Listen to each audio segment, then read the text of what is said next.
ग्राम पंचायत का eligible vaccinated तौबसिगी अरसु लेबदगी function ओदिने न खंजे जिनि बांगी होगा होगा ते को फंक्शन सु बिजिनेस छुदा जिनि बांगी सु जबरादस्ती फाइदगी रिमोट एरिया फंगे 0.3 सिदा की से अनाथना जिनको फ्री दे बच्चे में आज सभी को ना मधुरा उठा ले बल्कि मैं तो जानते लगी थी हम महानगरी को भी खरब चले को असली अच्छा को बोलने से असली मीडिया ना इलेक्ट्रॉनिक्स प्रिंट तो बात कोई लना की सोशल मीडिया ना फजना चाही अनी दा वैक्सीन का भी तो सीरनी है ना वायरस वायरल रिमोट एरिया हाबी की रिमोट एरिया ग्राम पंचायत को 100% वैक्सीनेशन तौबदा थवा हक्सांग तौबगीदमक थागतचरी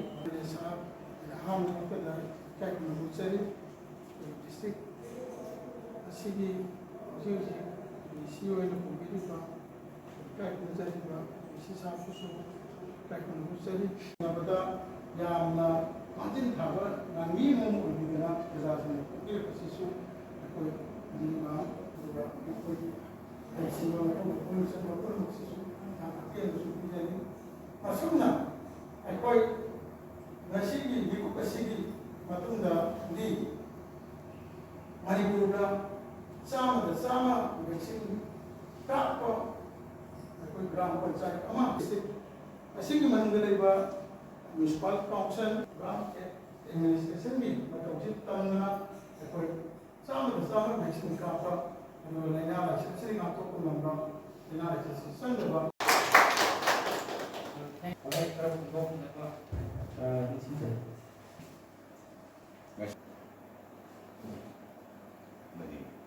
SP लोनेना डॉक्टर देमदेमा मनी मार्केट टीम पुनः मधी CSOB leadership ग्राम पंचायत फटोरसी प्रधान मेंबर मधी टास्क फोर्स की मेंबर लोने प्रिंट एंड मीडिया की फंक्शन मैं वाहन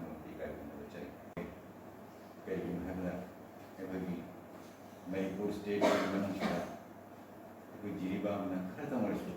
एचिव तब से चाउतुचनीय खाली एडवाइस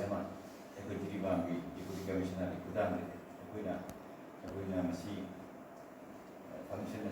फंक्शन फजन तौबगी टारगेट योगनी वखलवानी चंगम स्टेट की हिदा लंथक अवत्प लेहनबी कनानो चीफ मिनिस्टर तारे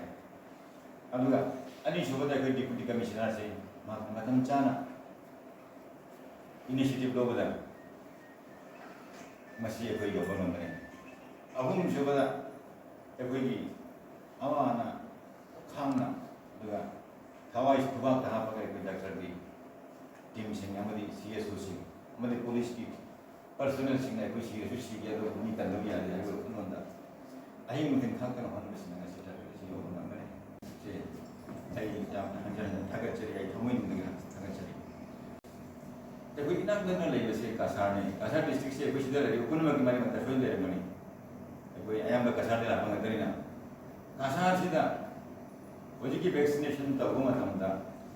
नुगाद्रीगे मी क्यू लेपने मी यंखै चाम काप हिदा लेना लोन थुचरी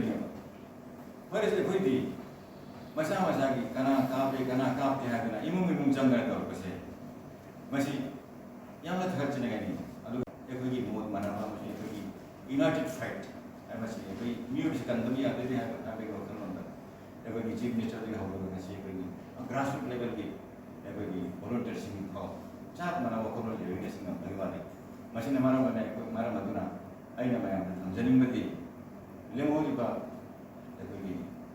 टारगेट जो 30% सूदब GP मांग है municipal corporation volunteers ward member प्रधान टास्क फोर्स पामे